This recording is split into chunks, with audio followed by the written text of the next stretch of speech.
장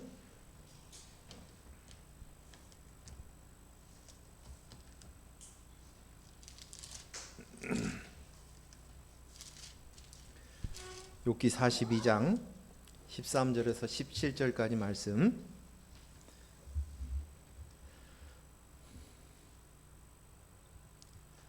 교독하겠습니다. 또 아들 7과 딸 3을 두었으며 첫 딸을 여리마라 이름하였고 둘째 딸은 그시아라 이름하였고 셋째 딸은 게렛 함북이라 이름하였으니 모든 땅에서 욥의 딸들처럼 아리따운 여자가 없었더라. 그들의 아버지가 그들에게 그들의 오라비들처럼 기업을 주었더라. 그 외에 욥이 140 아들과 손자 4대를 보았고 욥이 늙어 나이가 차서 죽었더라. 아멘. 오늘 은혜 나눌 말씀의 제목이 뭡니까? 욥의 딸들. 오늘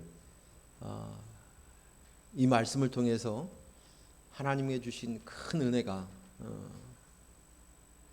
하나님께 주실 줄로 믿습니다. 얼마 전 우리 교회의 생일이 지나갔습니다. 그래서 저하고 같이 지내는 장애인 친구에게 오늘 우리 교회 생일이었다고 이번 주가 그랬더니 그 친구가 그 얘기를 듣고는 이렇게 질문을 한 거예요. 목사님, 주마음교회 엄마는 누구야? 라고 묻는 거예요.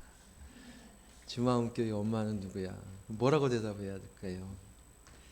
그래서 그 얘기를 이렇게 쭉 들으면서 웃기도 하고 뭐라고 대답해 줘야 할까요? 베드로라고 얘기할까요? 예수님? 네, 그렇습니다. 교회는 예수님께서 십자가에 못 박혀 죽으시면서 그리스도를 우리에게 주심으로 말미암아서 교회가 세워졌죠. 우리가 바로 교회이고, 그래서 우리 진정으로 주마음교회의 엄마는 바로 예수님이라고 생각이 됩니다. 예수님의 십자가를 통해서 또 그것으로 인해서 예수님의 영이었던 그리스도를 우리에게 주셔서 이제 우리가 교회가 되었다, 그런 생각을 했어요. 한 번도 교회의 엄마가 누구야? 라는 생각을 못 했었어요. 그래서 한 번 더 생각을 해보았습니다. 오늘 저는 이 욥기를 보면서 놀라운 은혜를 체험했습니다. 그 놀라운 은혜를 오늘 저와 여러분이 같이 나눴으면 좋겠고, 오늘 빈자리가 많은데 꼭 이 영상을 통해서라도 들으셔서 이 말씀을 통해서 주시는 큰 은혜들을 같이 누렸으면 좋겠다라고 말씀을 드릴 수 있겠습니다. 욥의 시대는, 욥이 살았던 시대는 언제라고 생각이 됩니까? 성경에 보면 아브라함으로부터 시작된 족장 시대가 있고, 그 다음에 사사 시대가 있고, 그 다음에 왕정 시대가 있습니다. 그 다음에는 이제 포로로 끌려가서 포로 시대에 있습니다. 이것이 구약 시대의 전체적인 이야기입니다.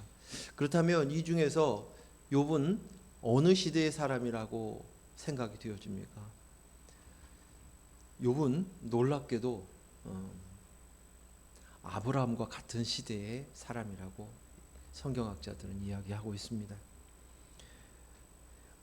그런데 그 같은 시기에 아브라함을 통해서는 하나님께서 믿음의 조상으로서 믿음에 대한 것들을 가르쳐 주시고, 그를 통해서 우리가 많은 것을 깨닫고 은혜를 누립니다.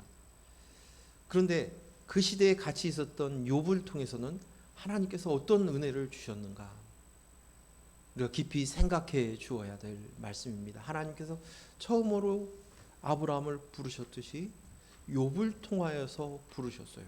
그리고 더 놀라운 것은 욥기가 무려 42장이에요.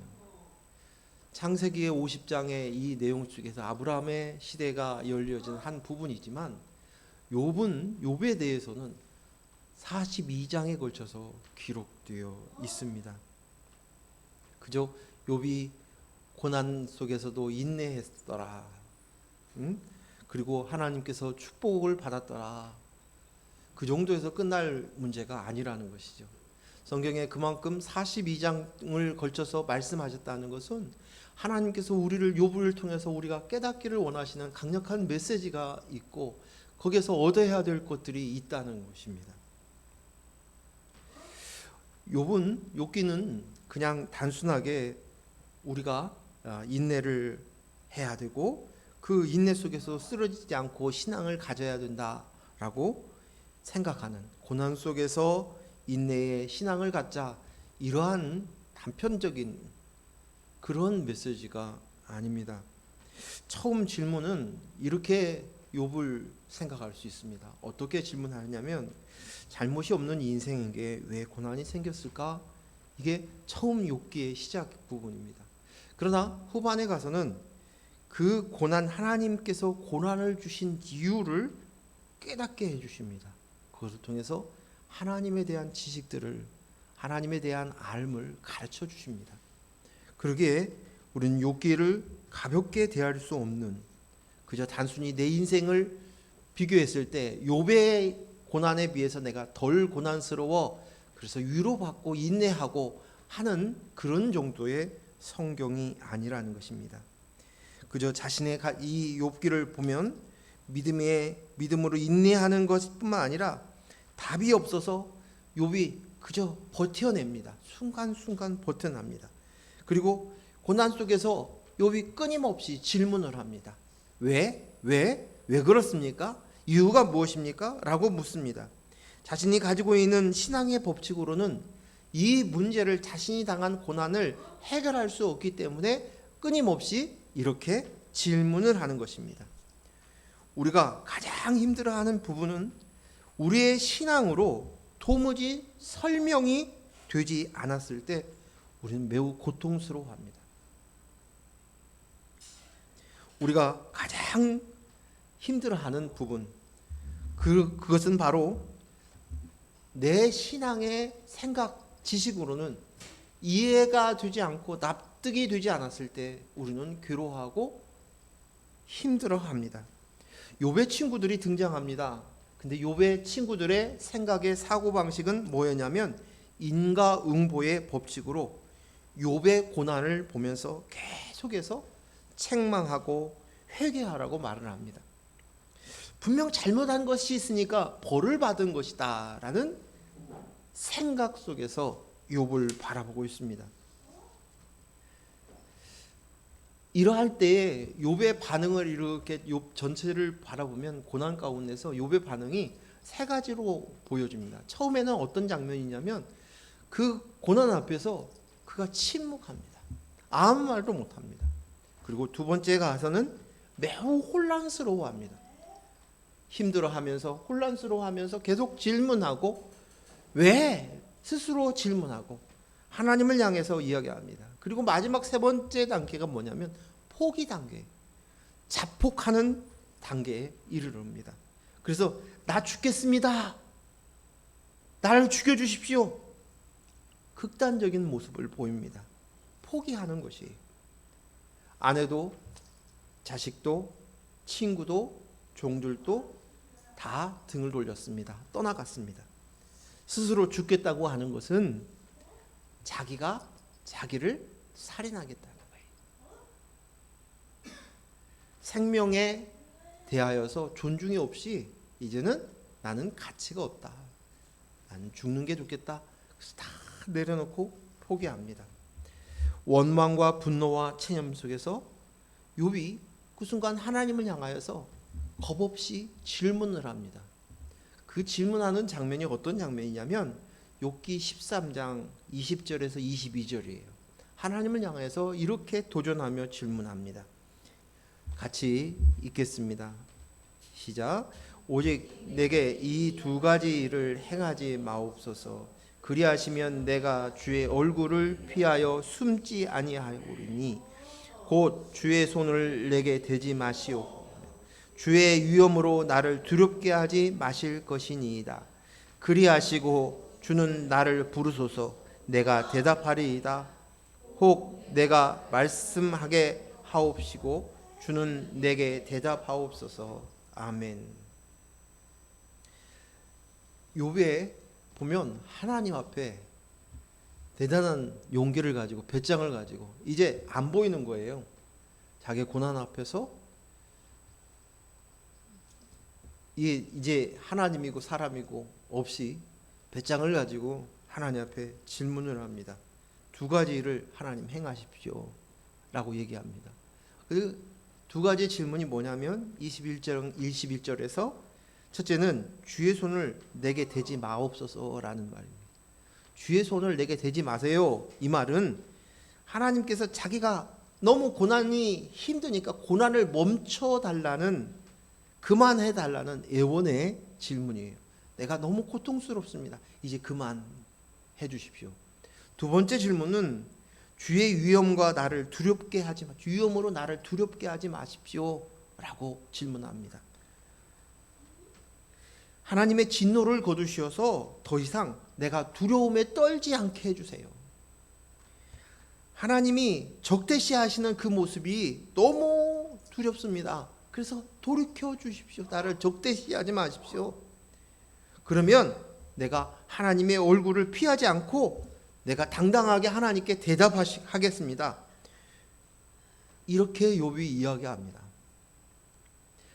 이렇게 욥이 이렇게 이야기할 수 있는 것은 욥 스스로 생각하기에 자신은 하나님 앞에 죄 없다, 당당하다 라는 생각이 있기 때문에 이렇게 담대하게 말을 할 수 있었던 것입니다. 이러한 욥의 질문 앞에서 38장에 건너가서 그때 폭풍 가운데 하나님이 드디어 등장하시며 욥과 변론하십니다. 그것이 38장 3절에서 등장하는 장면이 나옵니다. 38장 3절 같이 읽습니다. 시작. 너는 대장부처럼 허리를 묶고 내가 내게 묻는 것을 대답할지니라. 그 질문 앞에서 이제 하나님께서 나타나셔서 질문할 테니 너는 이제 네가 말한 대로 대답하라 라고 이야기하십니다. 이것은 하나님께서 이렇게 이야기하는, 넌 대장부처럼 너가 숨지 말고 이제 말해, 내가 듣겠어 라고 얘기하는 것은 계급장 띄고 이제 너고 1대1로 아무것도 아닌 평범한 가운데서 한번 서로가 항변해보자 라고 하나님이 반응하신 것이, 피조물이 감히 창조주를 대등하게 토론을 합니다. 하나님께서 피조물을 대등하게 대우하시는 것, 이게 무엇인 줄 아십니까? 대등의 관계를 맺는 것, 이것이 바로 사랑입니다. 사랑이에요. 창조주와 피조물의 관계가 아니라 이제 하나님의 앞에 임재하셔서 욥에게 나타나셔서 욥의 이야기를 서로 듣고 대화하는 거예요. 친구처럼 말을 하는 것입니다. 이것이 바로 사랑입니다. 친구로 여기십니다. 아들로 여기는 그 친구가 되셔서 말씀하신 것입니다. 욥은 하나님께 이렇게 반발하고 변론하고 대들고 할 수 있었던 자신감은 어디에서 나왔다고 생각하십니까? 욥이 감히 하나님 앞에 이렇게 항변하고 나설 수 있었던 것은 어디에서부터 나왔다는 것이에요? 자기 안에 자신감이 있는 거예요. 떳떳하다고 생각하는 거예요. 그것은 욥 안에 나는 하나님 앞에서 의로워, 모든 것을 보시는 그 하나님 앞에서 욥의 자신감은 나는 율법을 잘 지켰어, 내가 잘 살았어, 나는 바르게 살았어, 난 죄짓지 않았어, 자신의 도덕과 윤리가 자신에게는 있다는 것입니다. 난 진심이야, 나는 하나님을 향해서 내가 열정적으로 살았어, 내게는 진정성이 있어, 내가 스스로 생각할 때 하나님 앞에 순도 100%야. 여기에서 그의 자신감이 있었던 거예요. 그래서 감히 하나님 앞에 이렇게 항변하고 나선 것입니다. 그런데요, 욥기를 여러분도 아시지만 이 상황 가운데서 욥의 질문 이 자신감 속에 앞에 섰을 때 하나님의 반응은 뭐냐면 딱 한마디예요. 그래서 그게 뭔데? 욥은 자기의 자기의 자신감을 막 토해내면서 그래서 하나님 앞에 항변하고 섰는데 하나님의 반응은 아주 냉정하십니다. 그래서 그게 뭔데? 그래서 어쩌다고?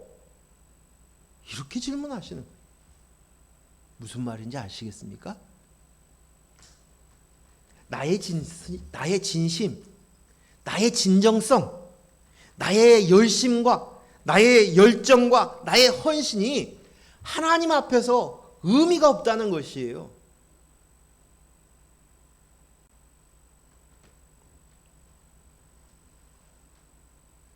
지금 욥과 하나님이 욥에 대해서 반응하시는 하나님이 그것으로 자꾸만 하나님 앞에 쓰려고 하는 그 욥을 향해서 그건 나에게 아무 의미가 없다. 그건 네가 좋아서 네가 한 거잖아.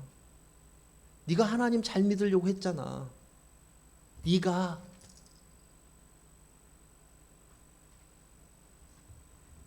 우리는 하나님께서 우리를 창조하셨을 때 성령을 그리스도를 담는 그릇으로 만드셨어요.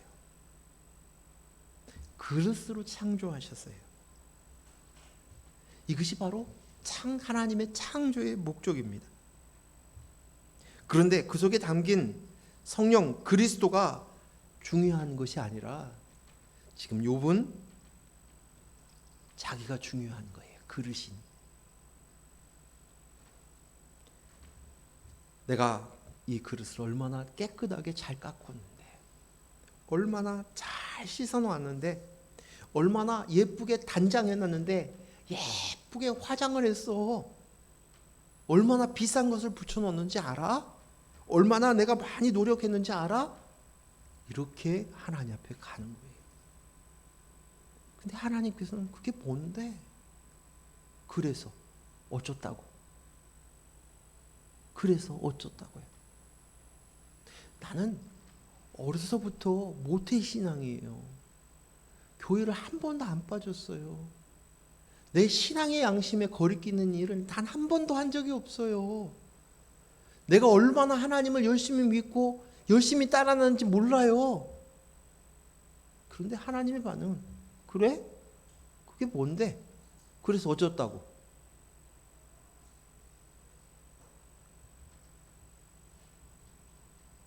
기준이 틀린 거예요.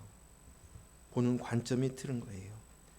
욥은 자기의 의로, 자기의 행위로, 자기의 도덕과 윤리와 자기의 신앙심으로 하나님 앞에 서려고 하였습니다. 그러나 그 근거로 하나님 앞에 쓰는 것 자체가 하나님께서는 아무것도 나와 상관없다는 거예요. 그것과 상관이 없다고 말씀하십니다. 욥이 내가 자식을 어떻게 가르쳤는 줄 아세요? 자식들이 생일잔치가 있을 때마다 행여나 무심결에라도 죄를 지을까 봐서 그때마다 제사를 지내도록 했어요. 하나님께 회개하고 나가도록, 죄 짓지 않도록, 바르게 살도록 그렇게 노력을 했어요. 그런데 하나님께서는 그것을 인정해 주지 않은 거예요. 그래서 어쩌다고? 하나님은 창조주세요. 하나님은 창조주십니다. 하나님은 창조주세요. 아무것도 없는 가운데서 만드시는 창조주세요. 사람이 가지고 있는 인과 법칙을 가지고 하나님을 이해하려고 하고 하나님을 판단하려고 하고 내가 가지고 있는 선악의 기준으로 덤벼들 수 있는 그런 존재가 아니에요. 하나님의 목적은 욥에게 창조주의 세계를 보여줍니다. 욥이 욥을 향해서 내가 이렇게 창조했어. 그것을 쭉 들춰 보이기 시작하십니다. 말씀을 하시기 시작합니다. 아무것도 없는 그곳에서 만드신 하나님의 창조의 사역들을 펼쳐내십니다. 난 창조주야. 욥에게 하나님께서 욥에게 묻습니다. 뭐라고 물어요? 너는 스스로 원인이 되고 시작이 되고 근거가 되고 내 힘과 능력으로 이런 아름다운 생명과 영광을 만들 수 있니? 내가 갖고 있는 자신감으로 무엇을 만들 수 있니? 선악을 구별하고 죄짓지 않는 것이 너의 전부인데 그것으로 무엇을 만들 수 있니? 뭘 창조할 수 있니? 도덕적인 자신감, 종교적인 명분에 붙잡혀서 창조와 재창조의 이 부활의 세계, 하나님 그것으로 그 부활의 세계인 하나님께 내가 갈 수 있는 자격을 얻는다고 생각하니? 묻습니다. 하나님의 질문이에요. 하나님은 욥의 자기의 행함, 그것으로 인한 그 자신감, 자부감, 자부심을 완전히 허무십니다. 그리고 하나님에 대한 지식을 무엇이 정말 중요한가를 가르쳐 주십니다. 그리고 비로소 그의 눈이 열렸다고 욥이 얘기합니다. 직접 눈으로 보는 자리에 서게 되었다고 그때서야 고백하는 것이에요. 이 모습을 보면서 상상을 해보면 집에 예쁜 강아지가 있어요. 강아지를 예쁘다고. 요즘은 그 강아지를 자식이라고 생각하는 것처럼 키우잖아요. 근데 이 강아지가 자기 신분을 모르고 주인을 향해서 내가 서열 2위야 사람을 무시해요. 꼭 그 꼴이에요. 그 꼴이. 욥이 이 상황 속에서 하나님의 반응 앞에서 대면하는 가운데서 무릎을 꿇고 욥이 얘기합니다. 욥기 42장 5절 6절 말씀 같이 읽습니다. 내가 주께 대하여 귀로 듣기만 하였사오나 이제 눈으로 주를 배움나이다. 그러므로 내가 스스로 거두어 드리고 티끌과 재 가운데서 회개하나이다. 욥이 비로소 하나님을 대면, 하나님의 임재를 받고 하나님을 대면하고 나서야 눈이 열렸어요. 전에는 귀로만 들었습니다. 그러나 이제는 눈으로 봅니다. 내가 실감을 하는, 실체를 보는 거예요. 하나님의 실존 앞에서 이제 두 눈으로 인식하게 되는 거예요. 그리고 내가 티끌이구나, 내가 재이구나, 이것을 아는 거예요. 그래서 이제 자신이 감히 창조주 앞에 서 있었던 자신의 모습들을 확인하고 제 자리로 돌아간 거예요. 이게 뭐예요? 회개는 본래의 자리로 돌아온다라는 뜻이에요. 내가 잘못했습니다. 그것을 고백하는 것이 아니라 잘못하고 난 것을 알고 되돌아와서 마땅히 있어야 할 자리로 돌아오는 거예요. 그래서 그 가운데서 제자리로 돌아와서 회개한다. 욥이 그렇게 고백합니다. 욥은 비로소 고난을 통해서 하나님에 대한 지식을 갖게 돼요. 눈이 열린 거야. 아, 그렇지. 하나님의 실존 앞에서 자신이 누구인지를 자각하게 되는 것입니다. 이게 욥기의 전반적인 스토리예요. 그러면서 놀라운 변화가 있는 거예요. 과연 여기에 내가 두 눈으로 봅니다. 전에는 듣기만 하였지만 내가 두 눈으로 봅니다. 라고 했었던 모습의 변화가 뒷장에 기록되어 있어요. 그것이 오늘 본문으로 읽은 욥기 42장 13절에서 17절까지의 말씀이에요.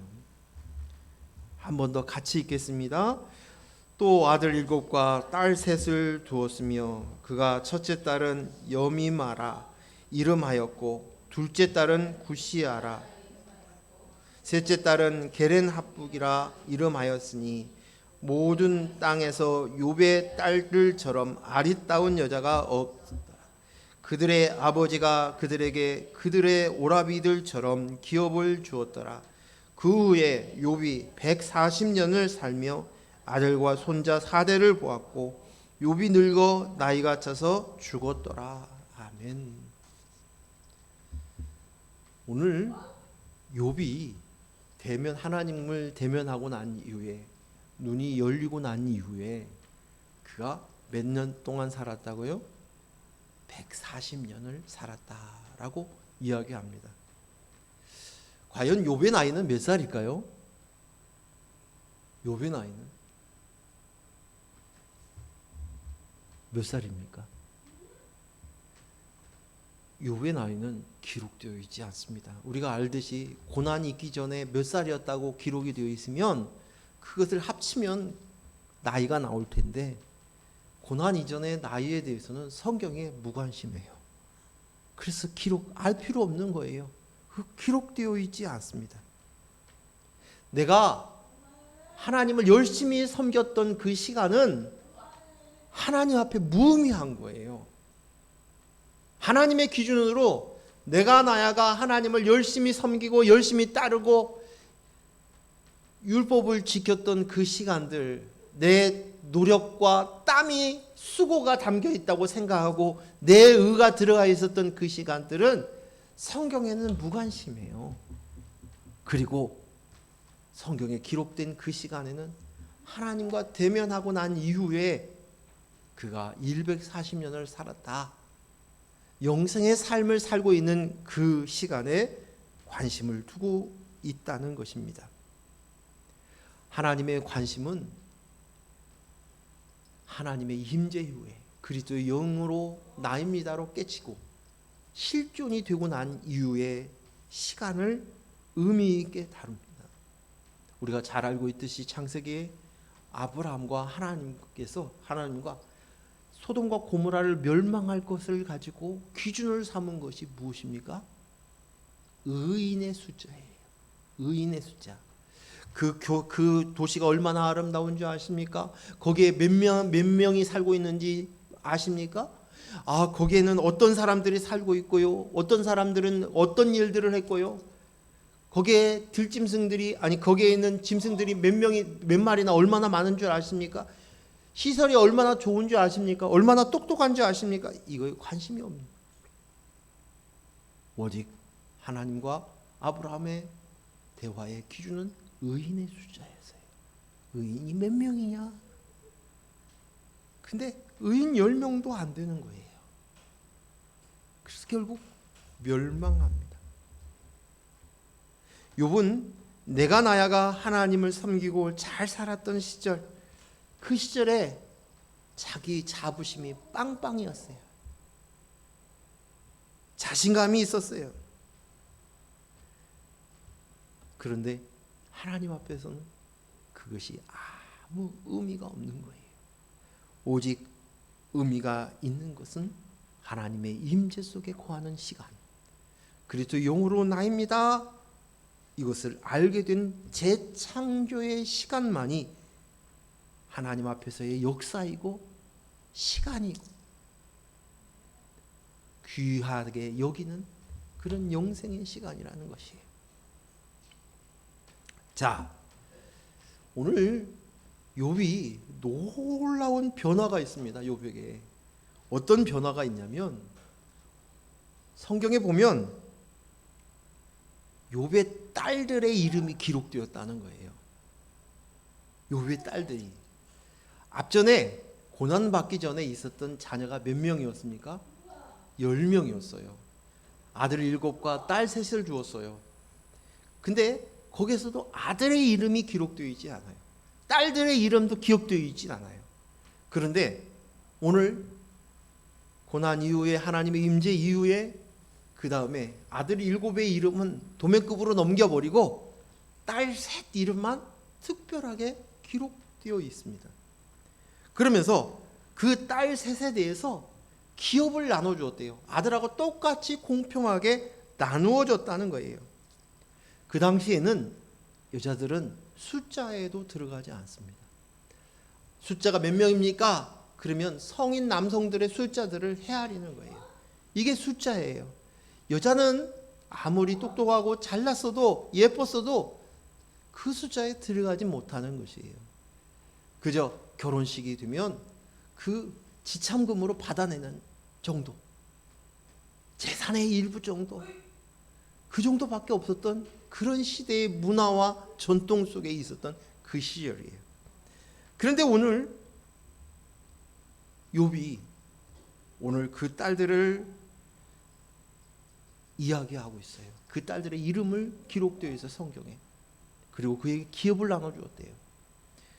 욥기도 자세히 보면은요, 요 앞전에서 그 아들들이 생일 잔치를 베푼다고 할 때 거기에 보면 아들들의 잔치에 있을 때 딸들도 초청했다라고 했지, 딸들의 생일에서 아들들이 그곳에 갔다는 그 얘기는 없습니다.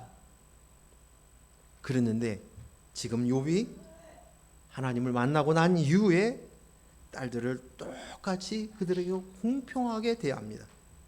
그리고 그 딸들의 이름들을 기록하고 그 딸들은 아리따웠다, 최고로 아름다웠다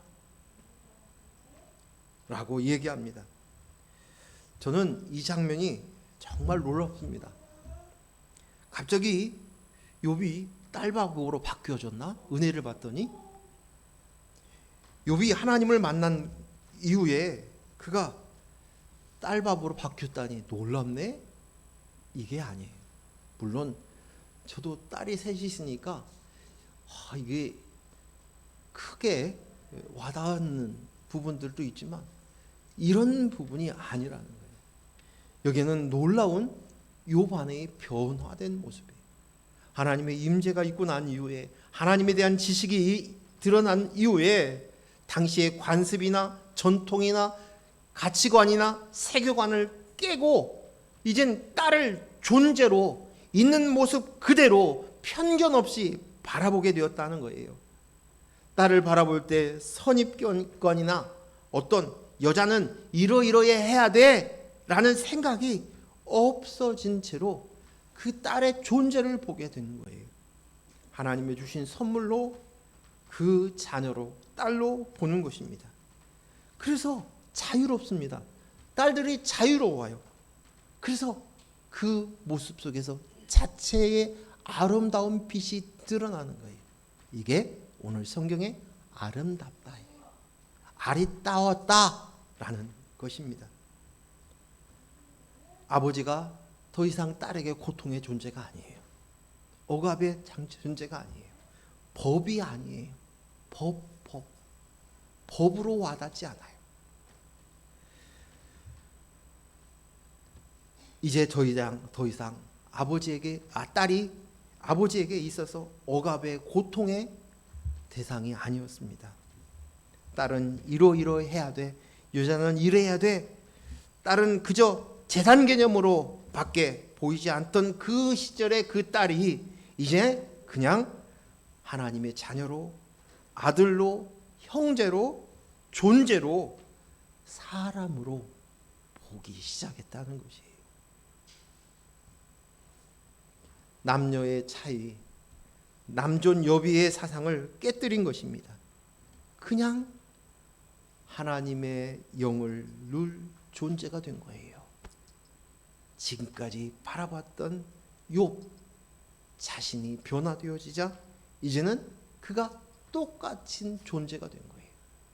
이게 바로 이웃사랑이죠. 형제입니다. 아들입니다. 딸입니다. 존재로 하나님의 영이 거할 집으로 보여진 것입니다. 그래서 전 그런 기도를 드렸어요. 우리 딸들이 이런 아리따워진 모습들이 되기를 원한다고. 그것은 아빠가 그리고 제 아내가 바뀌어지면 더 이상 선입견과 법을 떠나서 이 땅에 그것들을 다 내려놓고 이제 그리스도의 영으로 내가 이것이 의미가 있구나, 이것이 존재이구나, 이것이 가장 중요하구나 라고 바뀌어진다면 이렇게 보석처럼 빛나는 아름다운 딸들이 될 수 있지 않을까라는 생각을 갖게 됩니다. 그날이 올 줄로 믿습니다. 딸들 많이 기다리세요. 내 속에서 그것들이 이루어질 줄로 믿습니다. 이 딸들이 이름이 있는데요. 이 세 딸 이름들이 얼마나 감각적인 이름을 지었는지 몰라요. 큰 딸 이름이 뭡니까? 여미야예요. 이 여미야의 뜻은 비둘기라는 뜻이에요. 둘째 딸 이름이 뭐예요? 규시야. 이 규시야는 향기로운 계피라는 뜻이에요. 셋째 딸이 대박인데 셋째 딸 이름이 뭐예요? 게렌합북이에요. 게렌합북. 근데 이 뜻은 뭐냐면 아이섀도우의 눈꼬리라는 뜻이에요. 눈화장이에요. 눈화장. 이름 자체가 굉장히 감각적이에요. 이름이. 딸들아, 넌 이래야 돼. 이렇게 살아야 돼. 이런 모습으로 있어야 된단다. 그것이 아니라 있는 그 모습 그대로 이름을 지은 거예요. 있는 모습 그대로 그들의 개성을, 그들의 감각을, 그들의 가지고 있는 그 느낌들을 그대로 자유가 있는 거예요.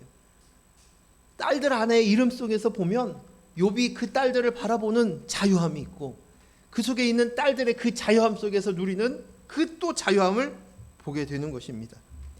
인생에서 가장 중요한 하나님의 영, 그리스도의 영이 있으면 돼. 이걸로 끝이에요. 그리고 있는 모습 그대로 있는 거예요. 거기에 너 더 채워야 돼. 더 가져야 돼. 더 가꿔야 돼. 더 이루어야 돼. 그것이 아니에요. 그냥 있는 모습 그대로. 이 말뜻 속에서 자유함이 막 밀려오는 거예요. 아, 자유롭다. 그러니 딸들이 아리따울 수밖에 없는 거예요. 아리따울 수 없는 거예요. 자유롭다.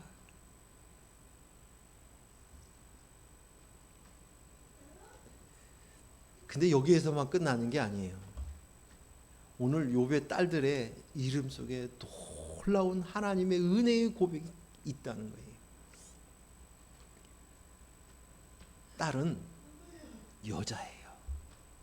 여자는 성경에서 뭘 뜻한다고요? 교회. 저와 여러분의 교회. 그래서 특별히 교회인 우리를 향하여서 너희 안에 이 아름다움이 있어 라는 것을 보여주는데 그것을 그 딸을 향하여 부르는 이름이 요맘이 첫째 딸 비둘기라는 말이에요. 근데 이 비둘기라는 말이 성경에 여러 군데 나오죠. 이 대표적인 것이 아가서에서 술람이 여인을 향하여서 부를 때 뭐라고 불러요? 아가서 1장 15절 말씀. 그 술람이 여인을 솔로몬이 이렇게 부릅니다. 뭐라고 불러요? 시작. 내 사랑아 너는 어여쁘고 어여쁘다. 내 눈이 비둘기 같구나. 비둘기 같다는 거예요. 특별히 내 눈이 비둘기 같대요. 근데 비둘기가 어떤 눈을 가지고 있어요? 비둘기의 눈은 돌아가질 않아요. 한 곳만 바라봅니다. 한 곳만 바라봐요. 그래서 옆에 있는 걸 보려면 움직여야 돼. 반드시 이렇게 보조를 그렇게 볼 수 있는 게 아니라 한 곳만 앞만 본단 말이에요. 그 옆으로 보려면 고개를 들면 돌아가는 거예요. 무슨 얘기예요? 오직 그리스도 신랑만 보는 눈이에요. 바라보는 눈이에요. 너는 여미야. 넌 비둘기야. 오늘 우리가 신부인 우리의 모습을 향해서 이렇습니다. 또 대표적인 장면이 어디냐면 노아의 방주 때 그때 잎사귀를 들고 온 새가 누구예요? 비둘기예요. 오직 그 안에서 까마귀들은 그곳에서 살아요. 근데 비둘기는 그 잎사귀를 들고 다시 구원의 방주 안에 그것만 바라보는 거예요. 돌아오는 거예요. 응? 고린도후서 11장 2절 말씀 한번 보겠습니다. 시작. 내가 하나님의 열심으로 너희를 위하여 열심을 내노니 내가 너희를 정결한 처녀로 한 남편 그리스도께 드리려고 중매함이로다. 오늘 우리가 그 신부예요. 오직 그리스도만 바라보는 존재가 바로 교회인 거예요. 예수님이 세례를 받으실 때도 비둘기가 나오죠. 그 비둘기는 뭘 상징해요? 성령. 마태복음 3장 16절 시작. 예수께서 세례를 받으시고 곧 물 위에 올라올새 하늘이 열리고 하늘에 성령이 비둘기같이 내려 가기 위하여 자기 위에 임하심을 보시더니 성령이에요. 그리스도예요. 그리스도예요. 또 이 비둘기는 뭘 얘기하냐면 정결한 신부를, 순결한 신부를 얘기하는 거예요. 마태복음 10장 16절 말씀 읽습니다. 시작. 보라 내가 너희를 보냄이 양을 이리 가운데 보냄과 같도다. 그러므로 너희는 뱀같이 지혜롭고 비둘기같이 순결하라. 아멘. 그래, 순결한 오직 거룩한 신부로서 살아. 신랑만 바라보면서 사는 그거예요. 그 고백이에요. 교회인 우리를 향해 이렇게 바뀌어지는. 규시야 둘째 딸 이름이 뭐라 그래요? 뜻이 뭐라 그랬어요? 향기로운 계피예요. 뜻이 향기로운 계피.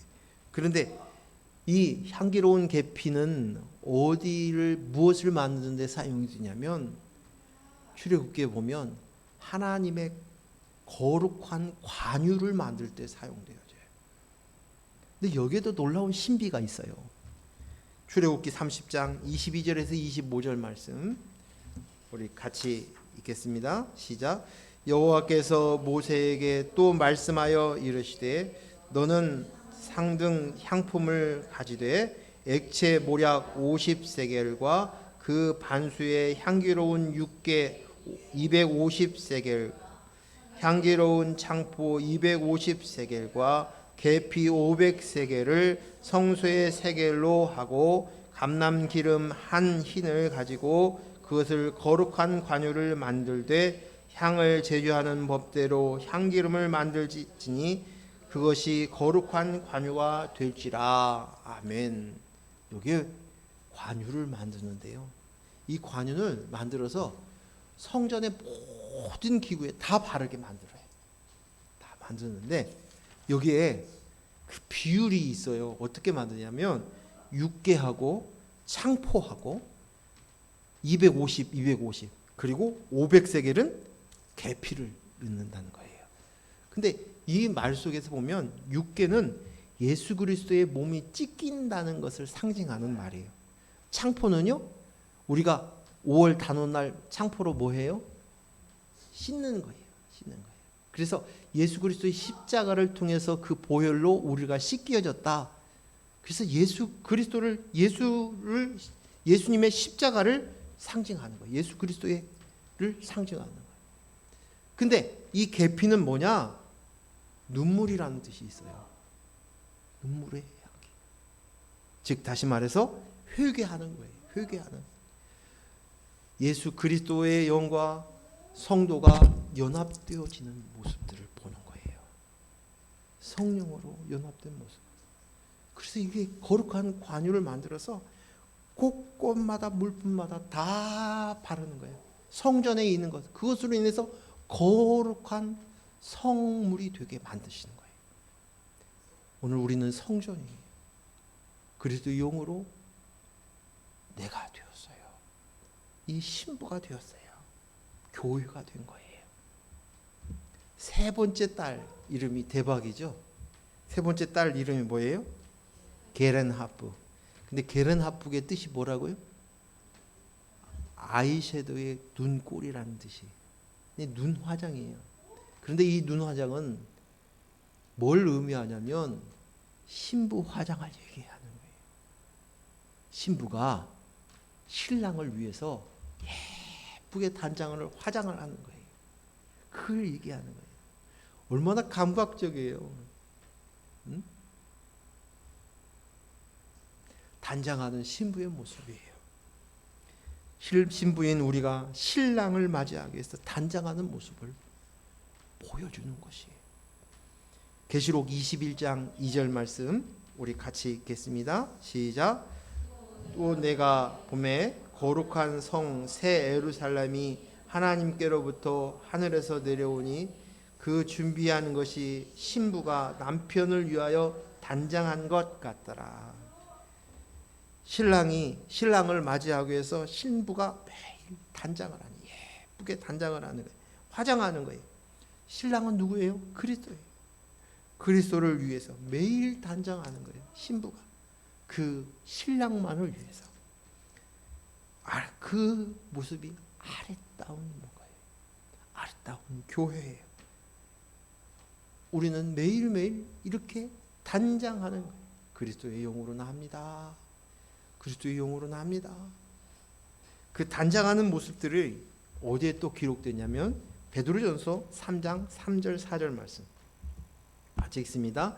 너희의 단장은 머리를 꾸미고 금을 차고 아름다운 옷을 입는 외모로 하지 말고 오직 마음에 숨은 사람은 온유하고 안정한 심령에 썩지 아니할 것으로 하라. 이는 하나님 앞에 값진 것이니라. 아멘. 이게 진짜 단장의 모습들은 겉만 단장하고 있는 이 세상 사람들의 모습처럼 그러지 말고 오직 마음에 숨은 사람은, 여기 이 숨은 사람들은 이게 무슨 말이냐면 새번역, 표준 새번역에 이렇게 됐어요. 썩지 않는 온유하고 정숙한 마음으로 속 사람을 단정하도록 하십시오. 이것이 하나님께서 보시기에 값진 것입니다. 이 말씀이에요. 즉 다시 말해서 우리의 속 사람이 그리스도 영으로 납니다로 얘기하는데 이게 썩지 않는 온유함. 온유함은 뭐예요? 예수 그리스도예요.